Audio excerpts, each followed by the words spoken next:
하나님께서 오늘 우리에게 주시는 말씀은 갈라디아서 2장 11절부터 21절까지 말씀입니다. 갈라디아서 2장 11절부터 21절까지 말씀.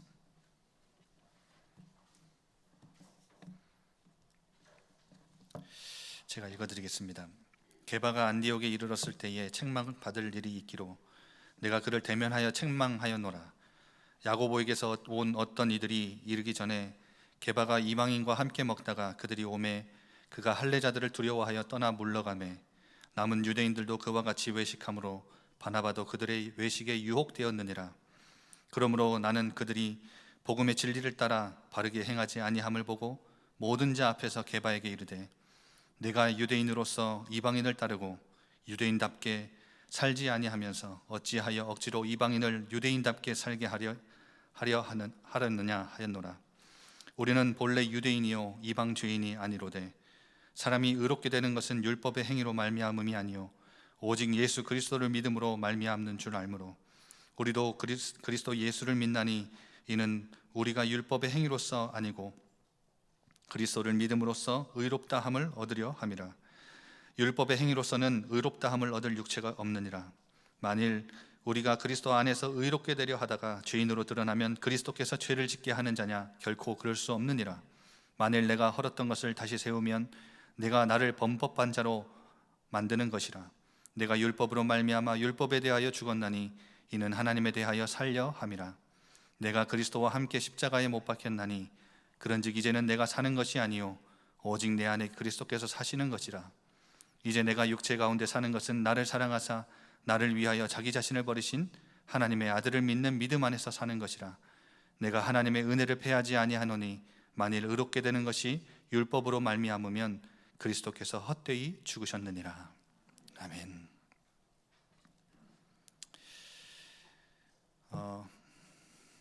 코로나 바이러스로 인해서 지금 전 세계가 극도의 공포감에 빠져 있는 것 같습니다.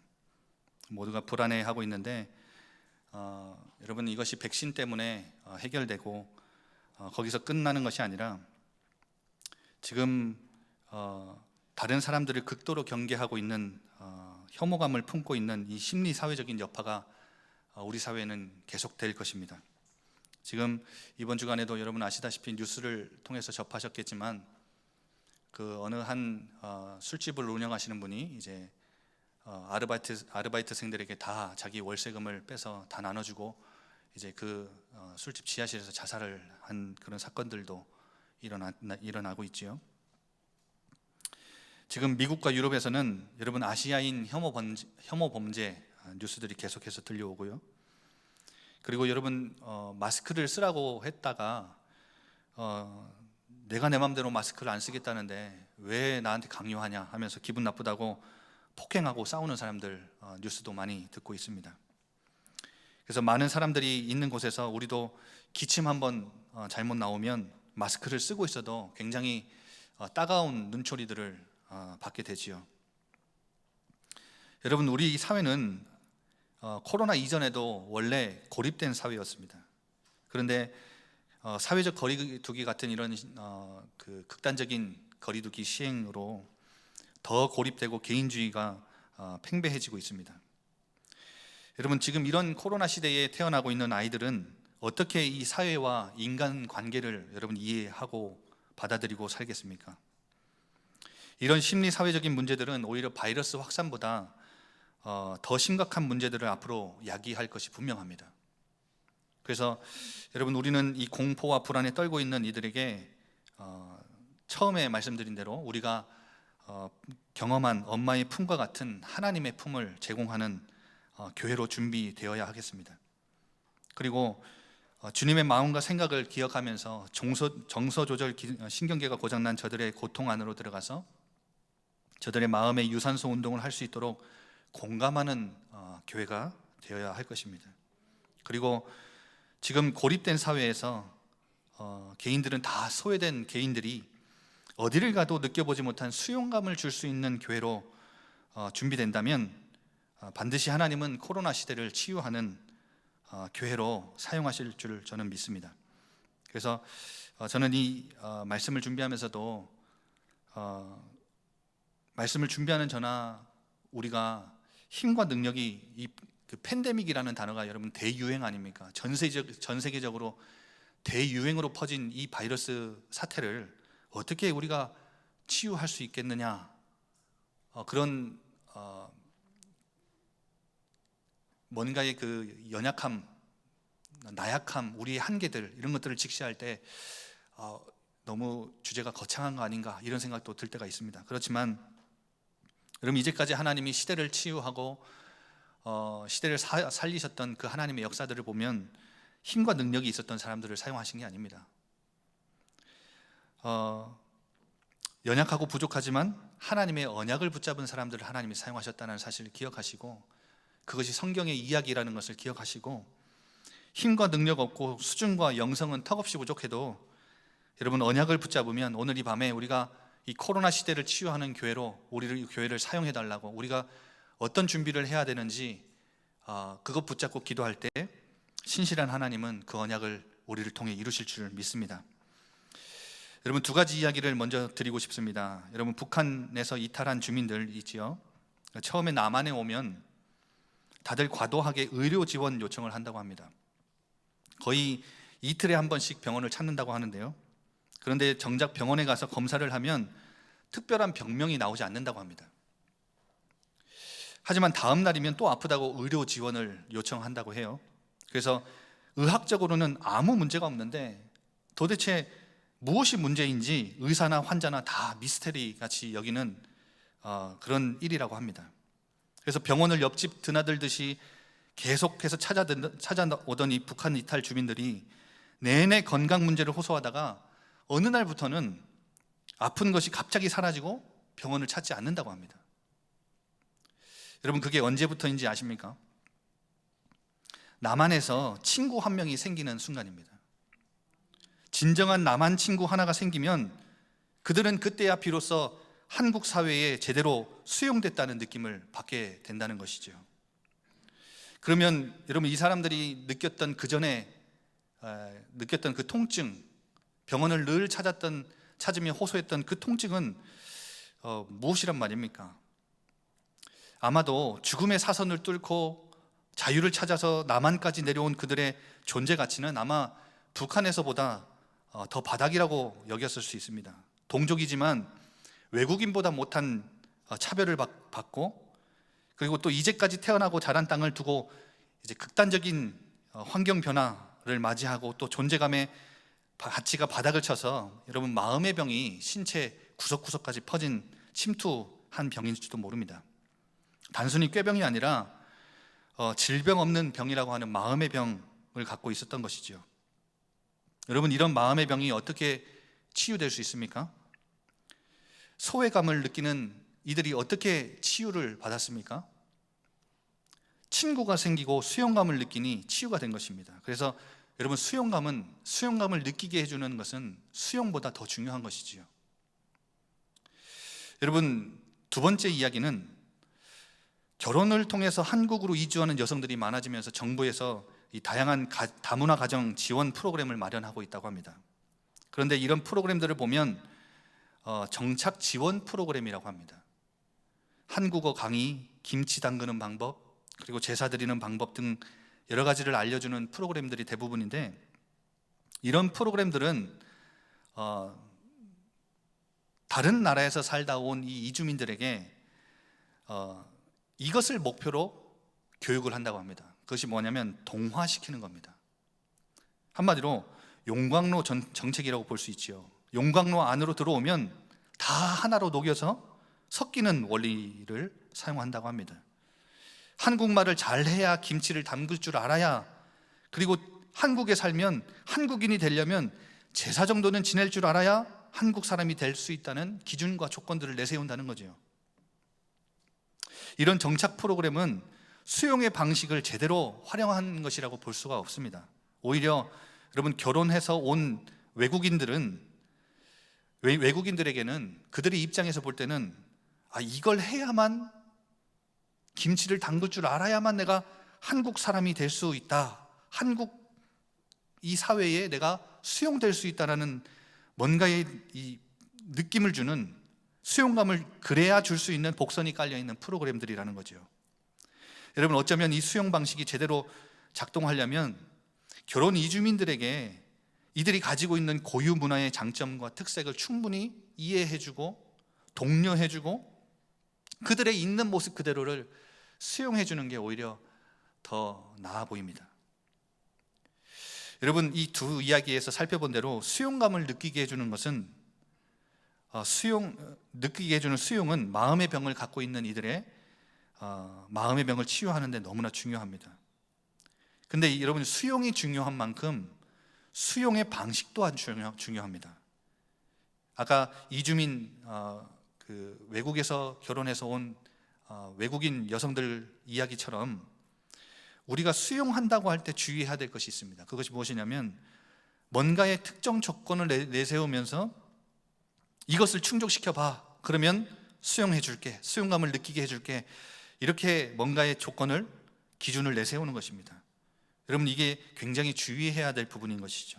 그래서 여러분, 혹시 한 공동체 안에 함께 우리가 속해 있지만 수용감을 느끼지 못해서 혼자 고립된 듯한 소외감을 느끼며 마음의 병을 앓고 있는 자가 없는지 돌아봐야 되고, 또한 우리가 수용하는데 이제 어떤 한 사람을 수용하는 데 있어서 수용 방식을 올바르게 취하고 있는지도 살펴봐야 합니다. 관건은 여러분, 상대방의 있는 모습 그대로를 받아주는 것입니다. 그런데 자칫 잘못해서 수용한다고 하면서 상대방의 존재 가치를 나의 기준과 조건에 맞추는 여러분 오류를 범하는 것을 조심해야 된다는 거죠. 여러분, 그렇다면 하나님은 코로나로 인해서 고립된 이 사회와 소외감을 느끼는 우리 사람들을 향해서 어떤 교회가, 어떤 수용을 하는 교회가 되기를 원하실까요?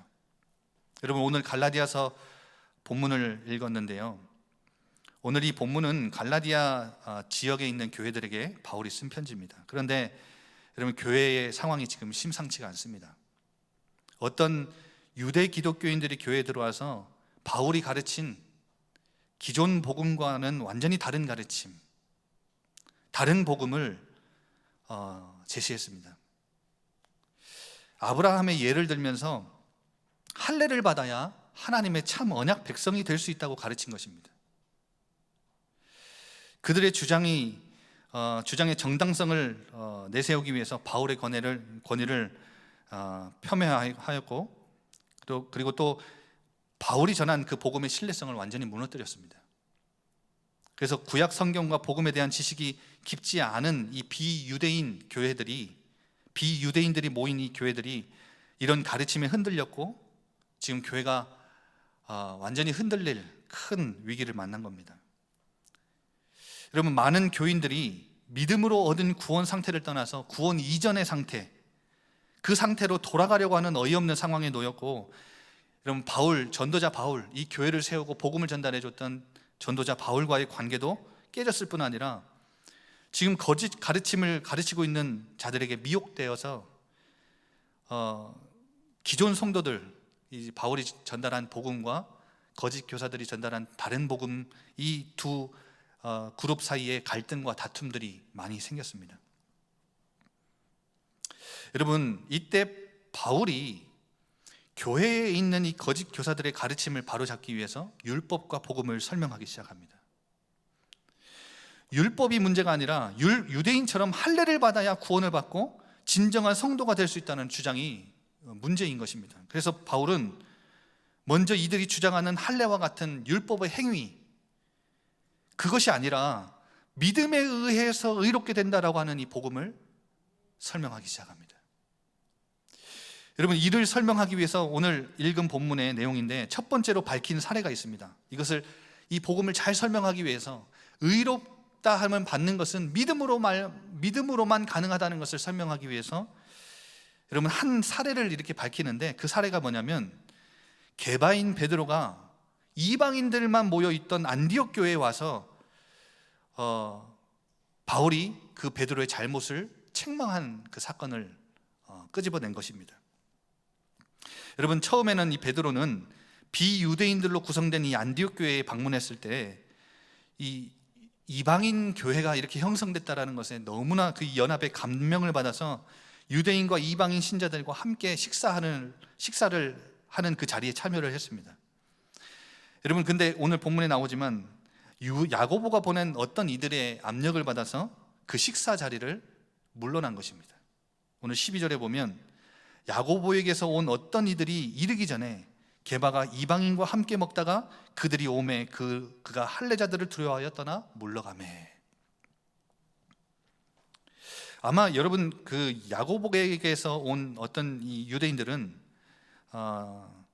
유대인 그리스도인들 중에 이방 출신 그리스도인들도 할례를 받고 안식일을 지키고 음식법과 같은 조건들을 준수해야 한다고 주장하는 자들이었을 것입니다.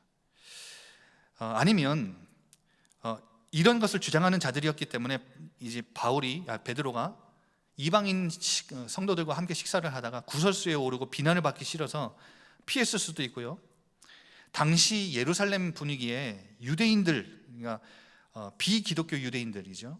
그러니까 예수님을 안 믿는 유대인들 중에 어떤 비난이 있었냐면 유대인 신자와 비유대인 신자가 함께 식사하는 이런 교제하는 것을 못마땅하게 여겨서 비난하고 핍박하는 그런 상황들이 발생했기 때문에 야고보가 사람을 보내서 베드로에게 되도록이면 이방인 신자들하고 식사하는 자리를 피했으면 좋겠다. 아마 이 메시지를 받고 피했을지도 모릅니다. 어찌됐든 어떤 이유에서든지 바울은 이 베드로의 행동이 하나님 보시기에 잘못된 행동이라 여기고 책망을 한 것입니다. 그런데 여러분 생각해 보십시오. 베드로는 예수님의 직계 제자입니다. 수제자입니다. 그리고 당시 야고보와 요한과 함께 예루살렘 교회의 최고 이 지도자의 위치에 있었던 자인데, 여러분 바울은 지금 안디옥 교회의 부목사, 한마디로 시골 교회의 부목사 정도밖에 되지 않습니다. 그런데 여러분, 예를 들어 시골 교회의 한 부목사가 어느 한 교단의 총회장에게 그 총회장 목사님의 그 행동을 보면서 이 복음의 진리를 배반한 것이라고 책망한 것과 똑같은 상황입니다. 참 대단하지요. 여러분, 바울이 이렇게 베드로를 강력하게 책망한 사건을 드러낸 이유는 진리를 양보하고 하나라도 비진리와 타협하기 시작하면 교회 전체가 물들기 때문입니다. 베드로가 식사 자리를 떠나서 물러간 이유가 여러분 오늘 누구를 두려워했다고 나오죠? 12절에 할례자들을 두려워했다라고 밝힙니다. 남은 유대인들도 베드로와 같은 행동으로 외식을 합니다. 13절에 보면 남은 유대인들도 그와 같이 외식함으로 바나바도 그들의 외식에 유혹되었느니라. 여러분, 이 바나바가 누군지 아시죠?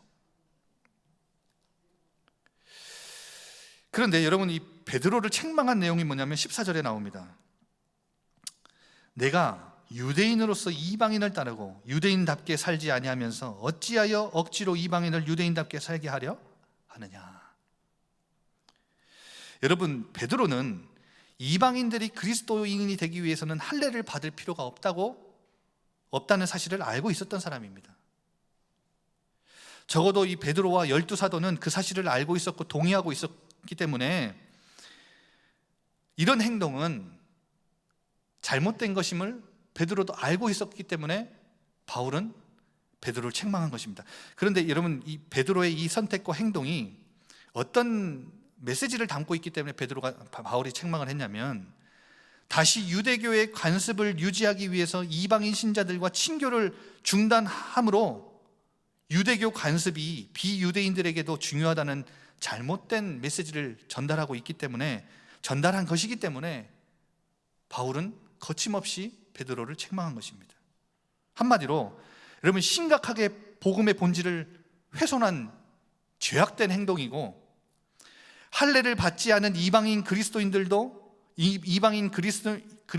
구성된 이 안디옥 교회의 존재 자체를 부정하는 것이기 때문에 베드로를 면전에 대고 책망한 것입니다. 여러분, 지금 갈라디아 교회를 무너뜨리려고 하는 거짓 교사들이 던지고 있는 똑같은 메시지를 베드로의 행동이 던졌다는 것입니다. 여러분, 비록 베드로가 할례를 요구하진 않았습니다. 그렇지요? 그런데 할례 받은 유대인과 그렇지 않은 비유대인 기독교인을, 신자들을 구별한 것은, 차별한 것은 아마 거짓 교사들이 지금 갈라디아 교회를 흔들고 있는 그 똑같은 메시지, 똑같은 의도를 가지고 선택했다, 행동했다고 볼 수 있다는 것이죠.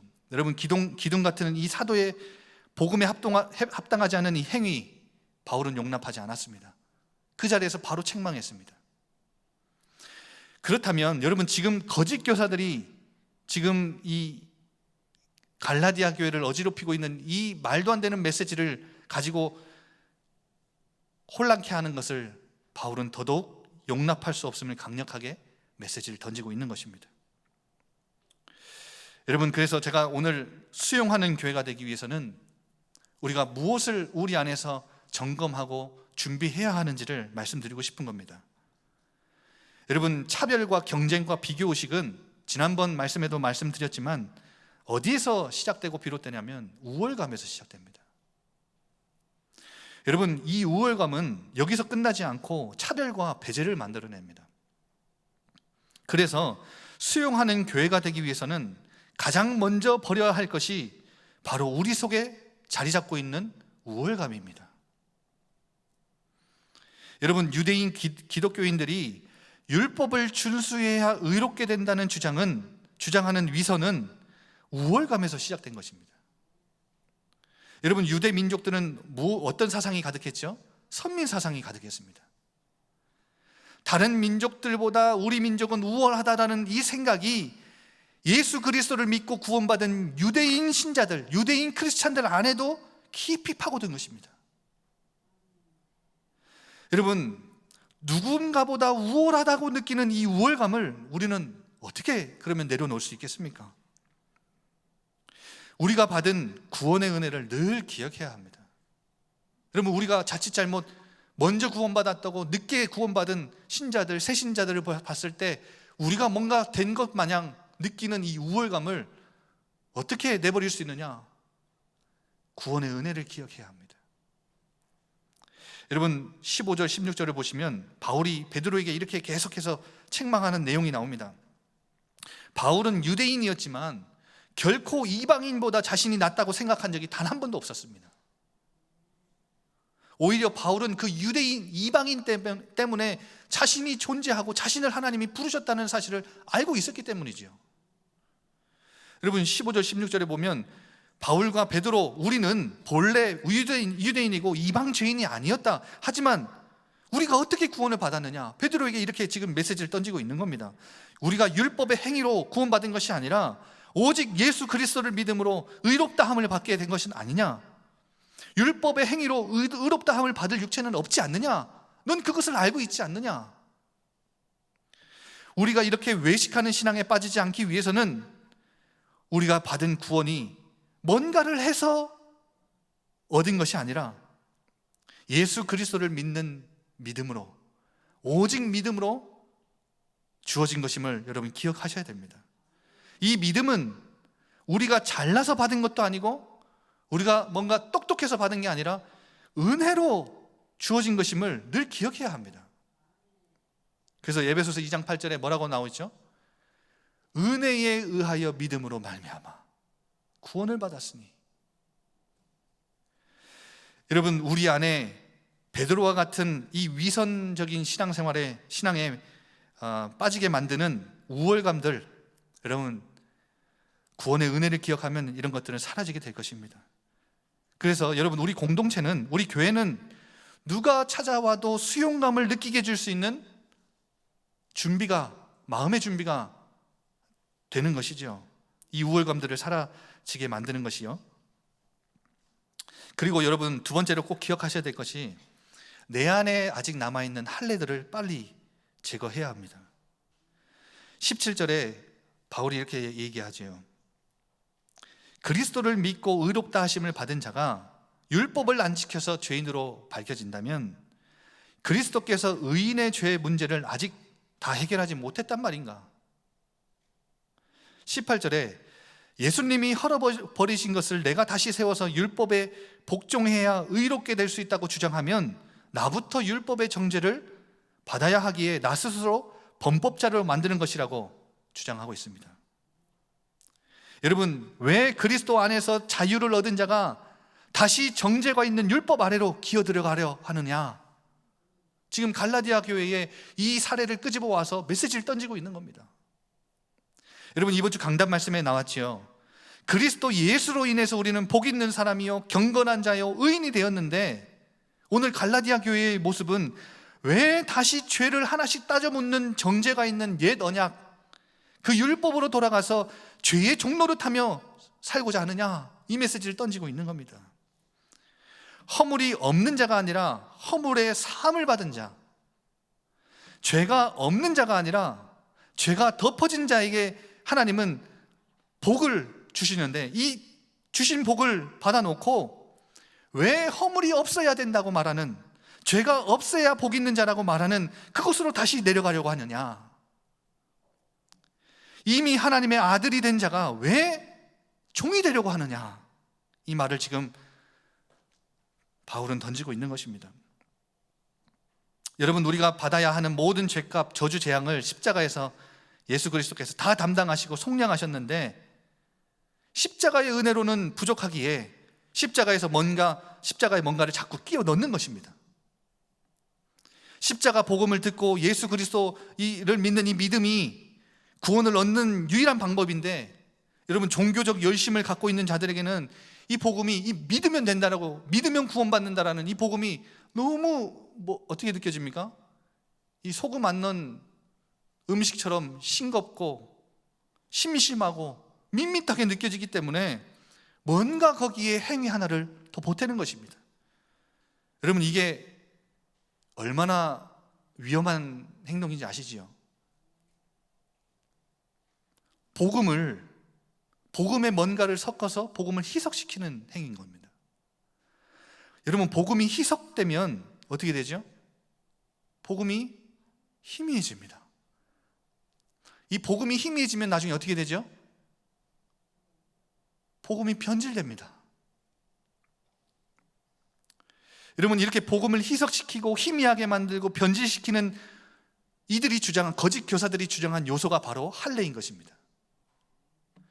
그래서 여러분, 우리 안에 남아있는 할례를 빨리 제거해야 된다, 이 말은 무슨 말입니까? 우리 안에 복음을 희석시키고 희미하게 만들고 변질되게 만드는 어떠한 요소가 아직 우리 안에 남아있다는 것입니다. 여러분, 율법주의적인 성향이나 내가 주장하고 내세우는 잘못된 기준과 조건들이 우리 안에서 빨리 무너져야 합니다. 그래야 하나님이 원하시는 올바른 수용을 할 수 있고 수용감을 느끼게 해줄 수 있는 겁니다.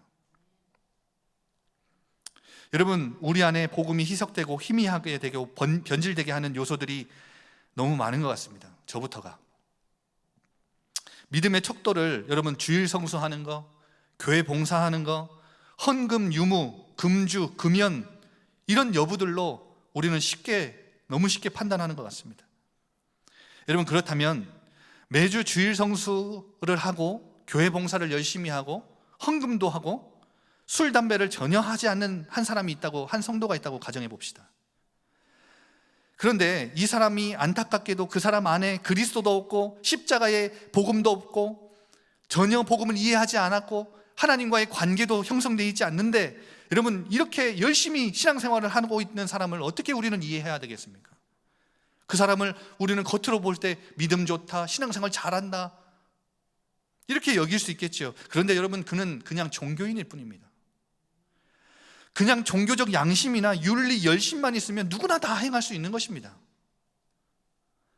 여러분, 어떤 이들은 교회의 렘넌트들에게도 무언가의 이 복음 아닌 뭔가의 기준들을 가지고 바라볼 때가 너무 많은 것 같습니다. 인사 안 하면 나쁜 아이로 몰아세우죠. 심지어 나쁜 아이로 몰아세우다가 복음 없는 아이로 취급을 합니다. 여러분, 나에게 렘넌트가 인사를 안 하면 복음의 본질이 훼손됩니까?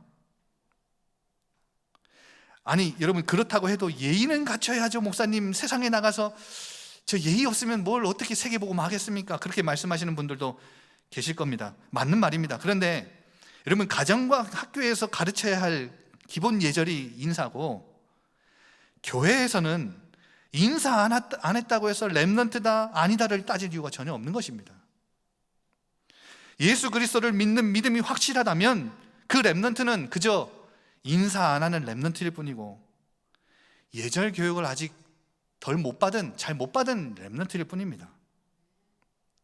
여러분, 나에게는 복음을 희석시키는 어떤 요소들이 있는지, 누군가를 수용할 때 어떤 기준과 조건들을 내세우진 않는지 곰곰이 따져보고 생각해봐야 되겠습니다. 어떤 분들은 목사가 너무 좋은 차를 끌면 안 된다, 이 기준 가지고 있기 때문에 목사가 한번 외제차를 끌고 오면 이제 시험에 드는 성도들도 있다고 하더라고요. 여러분, 그게 복음의 본질을 훼손합니까? 그저 외제차를 좋아하시는 목사님일 뿐입니다. 여러분, 목사님들이 너무 먹어서 먹사가 되면 안 된다, 제가 살이 많이 쪄가지고 이런 말씀을 드리는 건 아니고요. 여러분, 물론 목사님들의 건강을 생각해서 운동 좀 하셔야죠. 목사님이 설교를 잘하시고 영적인 이 부분들을 이렇게 전달해 주려면 운동은 좀 하셔야지, 이렇게 몸매 유지도 좀 하시고 걱정됩니다, 이렇게 하시는 분들이야 이해가 됩니다만, 날씬한 자가 목사다, 목사여야 한다라는 그 기준을 내세우면 저같이 살찐 사람이 설교를 하면 설교를 잘 못 들으실 겁니다. 여러분, 장로는 이래야지, 권사는 이래야지, 렘넌트는 이래야지, 우리 안에 할례들이 너무 많습니다. 그리고 우리는 하나님의 자녀지만 꼭 기억하셔야 됩니다. 세 번째로, 세상에 살고 있는 하나님 자녀입니다. 여러분, 이중 정체성을 우리는 하나님 나라 갈 때까지 가지고 있는 살기 때문에 세상의 가치관들이 우리 안에 이제 굉장히 많이 파고드는 것을 주의해야 됩니다. 세상의 가치관이 우리 교회에 들어오는 것을 주의해야 합니다. 여러분, 세상에서는 무엇으로 그 사람의 가치를 규정하지요? 사는 것, 소유한 것, 배운 것, 배경, 외모, 이런 것들이 그 사람의 가치를 규정합니다. 요즘에 초등학생들만 해도 여러분, 자기 아파트가 어떤 아파트인지, 어떤 아파트에 사는지 굉장히 중요한 거 아세요? 여러분, 부모님들 사이에서도 내내 아파트에 사는 아이들하고는 어울리지 말라고 말한다고 합니다. 여러분, 내내 아파트가 뭔지 아십니까? LH 아파트를 이제 한국말로 내라고 불러서 내내 아파트라고 부릅니다. 그래서 여러분, 내내 아파트, LH 임대 아파트에 사는 아이들하고는 같이 놀지 마. 명품 아파트 사는 사람들은 또 그들 사이에서도 자가인지 전세인지 구분한다고 합니다. 여러분, 세상 기준에서 봉선동 무슨 아파트 살고 수안지구 무슨 아파트 살면 그 사람의 가치가 올라가지요. 여러분, 성공한 사람이라고 다들 인정해주고 부러워해줍니다. 돈, 학력, 사회적 지위, 인종, 성, 이런 다양한 이유로 파당을 만들고 수준에 맞는 사람들끼리만 어울린다면 여러분, 교회는 세상과 다를 바가 없습니다. 누구라도 복음의 은혜로 구원받은 자라면 있는 모습 그대로를 받아들일 준비가 되셨습니까?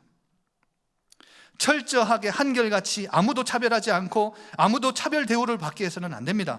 더 환영하는 성도가 있어서는 안 되고 더 냉대하는 성도가 있어서는 안 됩니다. 사회적 조건이 어떠하든지 모든 성도들이 똑같이 사랑을 받고 기회를 받고 겸손하게 서로를 수용하며 환대하는 그런 교회가 되어야 될 것입니다. 저는 이 메시지를 준비하면서 떠오른 모델 한 분이 계셨습니다. 바로 원로 목사님입니다.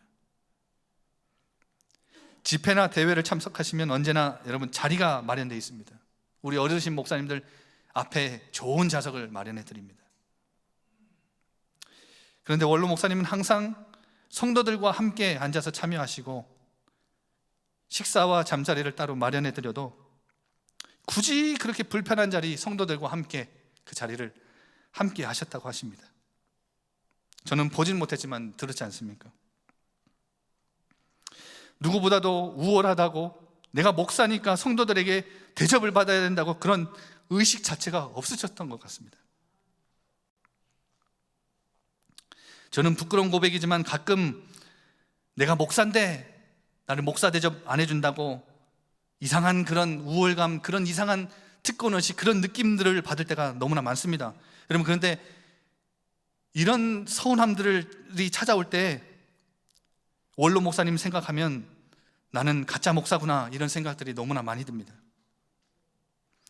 그리고 늘 하셨던 목사님의 고백, 주님 한 분만으로 만족합니다, 이런 고백은 여러분 어떤 상황 속에서도 복음을 희석시키거나 복음이 희미해지게 만들거나 복음을 변질시키지 않았다는 것을 의미합니다. 복음이 너무 선명했다는 것이죠. 너무나 생생하고 선명하게 복음이 목사님 안에 가득 자리 잡고 있어서 여러분 다른 것이 비집고 들어올 틈이 없었던 것입니다. 여러분 이런 목사님의 그 신앙 고백, 그리고 그 믿음의 색깔, 그거를 전수받은 우리 예일교회 아닙니까? 혹시라도 여러분 그 믿음을 우리가 전수받은 우리가 먼저 구원받았다고, 뭔가 우리가 가지고 있다고 세상 가치관에 물들어서 우월감에 빠져서 여러분 혹시 차별하거나 배제하거나, 여러분 혹시라도 위선적인 신앙생활을, 혹시 그런 모습이 내 안에 있었다면, 혹시 사람들을 구분하고 구별하는 여러분 이런 할례와 같은 뭔가의 내 기준과 조건들이 있었다면 여러분 많이 생각해 보셔야 되고, 저는 이 메시지를 준비하면서 이런 믿음의 색깔을 가지고 있는 우리 예일교회가 충분히 코로나 시대에 어떤 사람들이 와도 다 수용할 수 있는 교회가 될 수 있다라고 생각이 들었습니다. 여러분 은혜 받은 자, 하나님을 믿는 자라면 아무 기준, 아무 조건 없이 누구나 수용할 수 있는 교회가 되어야 합니다. 그래야 하나님이 코로나 시대를 치유하는 일에, 하나님이 역사하시는 일에 쓰임받을 수 있는 교회가 될 수 있지 않겠습니까? 우리 안에 복음의 진리를 훼손하는 것, 복음을 희석시켜서 희미하게 만들고 변질시키는 것 외에는 여러분 다 양보해도 됩니다. 세상 가치관에 물든 내 기준과 조건 말고 여러분 하나님 기준에서 믿음 가지고 구원받은 자라면, 하나님을 믿고 싶고 구원의 축복이 예비된 자라면, 그가 예수님을 믿고 싶고 하나님을 믿고 싶어서 우리 교회의 발걸음을 한다면 우리는 누구든지 수용해 줄 수 있어야 합니다. 그런데 여러분 이게 말처럼 쉽지 않죠. 그래서 바울은 어떻게 이것이 가능하냐라고 설명합니까? 20절 새 번역으로 제가 읽어드리겠습니다. 나는 그리스도와 함께 십자가에 못 박혔습니다. 이제 살고 있는 것은 내가 아닙니다. 그리스도께서 내 안에 살고 계십니다. 내가 지금 육신 안에 살고 있는 삶은 나를 사랑하셔서 나를 위하여 자기 몸을 내어주신 하나님의 아들을 믿는 믿음 안에서 살아가는 것입니다. 내가 그리스도를 나의 주, 나의 왕, 나의 구원자로 받아들인다는 것은 내가 죽고 내 안에 그리스도께서 사시게 한다는 뜻입니다. 나의 생각, 내 뜻, 내 것, 내 중심 가지고 사는 것이 아니라 세상 가치관, 남을 다 제쳐야 내가 돋보이고 성공할 수 있다는 이러면 세상의 법칙, 육신의 정욕, 안목의 정욕, 이생의 자랑, 이런 것들을 다 십자가에 못 박는다는 뜻입니다. 그래서 이것이 나는 죽고 내 안에 계신 그리스도께서 사신다는 말의 뜻입니다. 여러분 구원받고 이렇게 그리스도와 연합하는 삶을 살아가는 자가 어떻게 우월감에 가득 찰 수가 있겠습니까? 누군가를 내 기준과 조건을 두고 차별할 수 있겠습니까? 절대 남의 눈을 인식하면서 다른 사람들에게 잘 보이기 위해 외식하는 신앙에 빠질 수 없습니다. 여러분 그리스도로 만족하고 충분한데 어떻게 복음이 희석되고 희미해지고 변질될 수 있습니까? 절대 그럴 수 없습니다. 반대로 여러분 사탄은 교회 안에 성도들이 서로 우월감이 가득해서 차별과 배제가 난무하고 모두가 외식하는 신앙, 하나님 앞에서의 신앙이 아니라 겉보이는 껍데기 신앙에 빠지는 걸 좋아하지 않겠습니까? 은혜와 믿음 외에 다른 기준과 조건들을 가지고 복음을 희석시키고 있다면 얼마나 사단이 웃고 기뻐하겠습니까? 누군가 예수님을 믿고 싶어하고 복음을 듣고 싶어하고 하나님을 만나고 싶어서 교회에 발걸음했는데 세상 가치관에 우리가 물들어서 어느 아파트에 사는지, 어떤 차를 타는지, 어떤 외모를 갖추고 있는지, 어떤 학력을 가지고 있는 사람인지, 이걸 가지고 그들을 기준을 가지고 바라본다면, 수용하지 못한다면 이 사단은 얼마나 기뻐 날뛰겠습니까? 여러분 우월감, 차별, 위선, 믿음 외에 다른 조건을 추가해서 복음을 희석시키는 것은 21절 보십시오. 하나님의 은혜를 패하는 것이고 그리스도의 죽으심을 헛되게 만든 것임을 우리는 기억해야 합니다. 기도하겠습니다. 우리 한번 다 같이 기도할 때 이 코로나 팬데믹 시대에 어딜 가도 수용감을 느끼지 못하는 고립된 사회, 소외된 개인들, 이 복음은 모두를 수용하는데 하나님, 우리가 우월감, 차별, 비교의식, 경쟁의식에 빠져서 위선적인 신앙생활에 빠져 있지는 않았습니까?